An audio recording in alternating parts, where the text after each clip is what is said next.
बच्चों, स्वागत है हमारे इस ऑनलाइन प्लेटफॉर्म पे, अंशु ज्ञान एजुकेशन चैनल पे। मैं हूं उत्तम कुमार और हम आज पढ़ने वाले हैं कक्षा 10 के पाठ्य पुस्तक श्रम विभाजन एवं जाति प्रथा। तो हम लोग टॉपिक से शुरू करते हैं। शीर्षक का नाम है श्रम विभाजन एवं जाति प्रथा, जिसके लेखक डॉक्टर भीमराव अंबेडकर है। तो आपको कहीं कहीं अंबेडकर दिखेंगे तो कहीं कहीं अंबेडकर, यहाँ पे द की मात्रा होगी। तो ये हिंदी और इंग्लिश का अनुवादित फर्क है।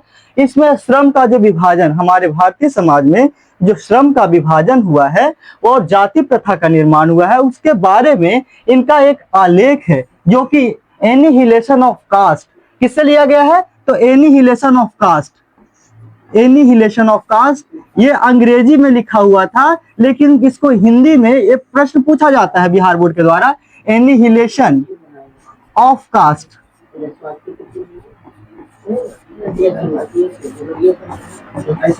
और इसको जो भाषा के हिंदी रूप में रूपांतरण किया है उन्होंने, उनका नाम है ललई सिंह यादव।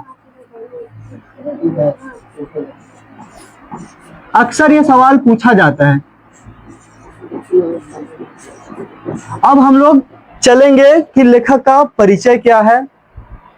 अंबेडकर जी को जो भारत के रूप में, संविधान के निर्माता के रूप में भी जाना जाता है, तो इनके बारे में जो इन्होंने ये लेख लिखे हैं श्रम विभाजन और जाति प्रथा, उनके बारे में हम उनके संक्षिप्त वर्णन को जानेंगे। तो इनका जन्म, सबसे पहले इनका जन्म, तो जन्म हो गया इनका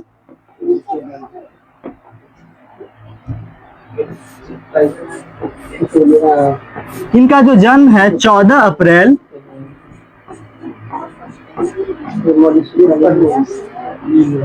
1891 ईस्वी। 14 अप्रैल 1891 ईस्वी में। स्थान पूछे तो मध्य प्रदेश महू नगर में। स्थान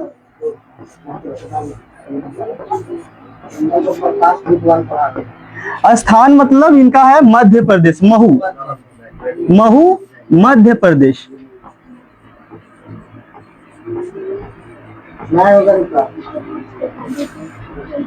अगला जो इनका स्टेप को हम जानेंगे, इनके पिता का नाम रामजी सकपाल।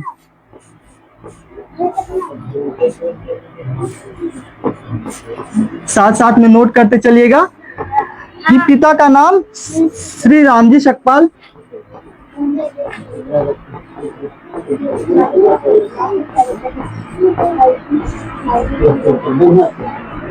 और इनकी माता का जो नाम हो गया वो है भीमाबाई। माता का नाम भीमाबाई।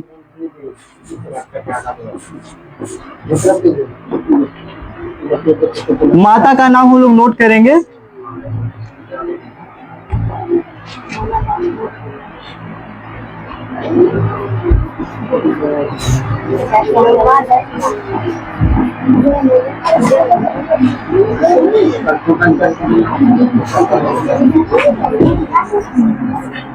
अब जो महत्वपूर्ण प्रश्न जो बिहार बोर्ड के द्वारा पूछा जाता है इनकी प्रमुख पुस्तकों के नाम से, तो इनकी प्रमुख पुस्तकें है एनिहिलेशन ऑफ कास्ट, जिसका ये अनुवादित रूप है श्रम विभाजन जाति प्रथा, Buddha and his Dhamma, thoughts on linguistics, who are they, who are Shudras, the rise. ये प्रश्न पूछा जाता है, the rise and fall of the Hindu women के लेखक कौन है?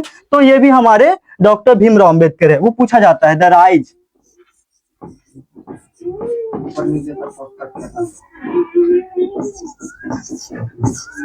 पुस्तकों के नाम,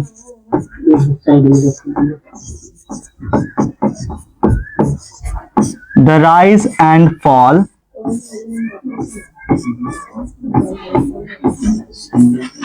ऑफ द हिंदू वुमेन।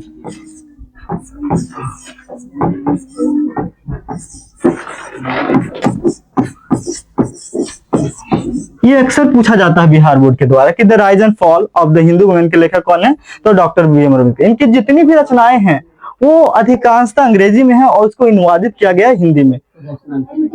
अब ये जो है who are they,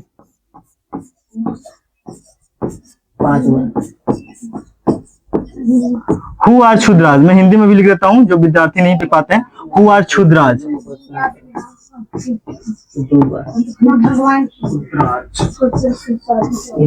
Buddha and धम्मा,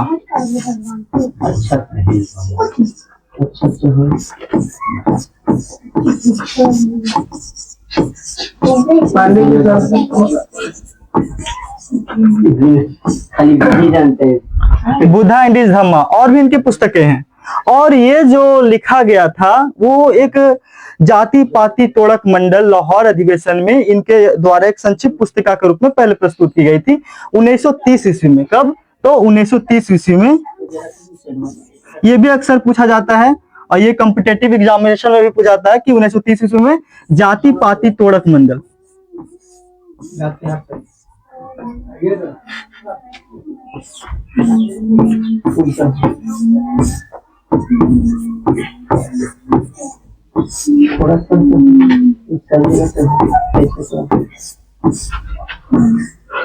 ध्यान करो गणेश भगवान, एक मिनट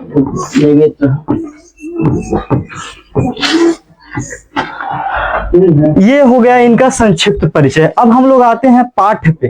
तो जो अंबेडकर ने जो लिखा है उनका क्या है और वो किस परिदृश्य से भारतीय समाज को देखते हैं और उनका क्या एस्पेक्ट है, वो क्या कहना चाहते हैं भारतीय समाज के बारे में। तो इनकी जो है कि वो कहते हैं डॉक्टर भीमराव अंबेडकर कि यह विडंबना की बात है। यहाँ विडंबना का मतलब होता है उपहास, कि यह विडंबना की बात है कि आधुनिक युग में भी जातिवाद के पोषकों की कमी नहीं है। इसका मतलब वो कह रहे हैं कि यह उपहास की बात है। विडंबना मतलब होता है उपहास, विडंबना।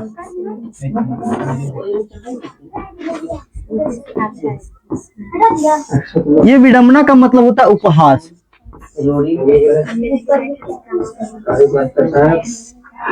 तो ये बोलते हैं कि यह विडंबना की बात है कि आधुनिक युग में भी जातिवाद के पोषकों की कमी नहीं है, जिसके कारण भारतीय समाज में जातिवाद फल फूल रहा है।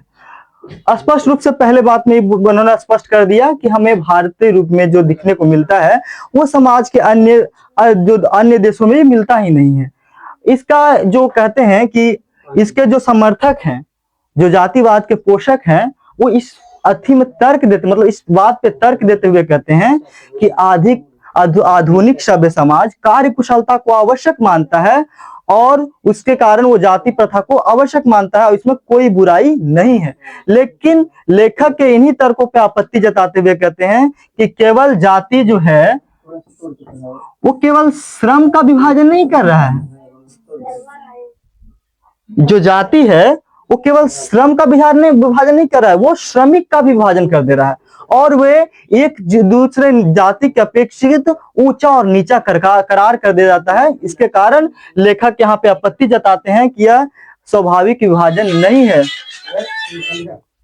और स्वाभाविक विभाजन नहीं कहने के बाद इनको जब ये अपने पक्ष में तर्क देते हैं और कहते हैं कि कोई बच्चा है जो उसके पिताजी का पेशा है, उसके अनुसार उनके गर्भ में ही, उसके माँ के गर्भ में ही उसके बच्चे का जो है काम का निर्धारण कर दिया जाता है। अब अनुपयुक्त परिस्थितियों के अनुसार उस बच्चे का अगर उस काम में मन ना लगता हो तो वो प्रत्यक्ष रूप से बेरोजगारी और बेकारी का कारण बन जाती है। अगर मान ली किसी का जो पिताजी हैं वो कोई मटके का कार्य करते हैं, उसके बच्चे गर्भ में है, लेकिन समाज उन्हीं के परिवेश के आधार पर कह देता है कि ये बच्चा आगे चलकर वही करेगा। कोई नाई है तो उसका बच्चा है, अब उसके गर्भ में है, तो लोग समाज यही एज्यूम करता है कि आगे चलकर ये बाल ही काटेगा। अगर विपरीत परिस्थितियां हो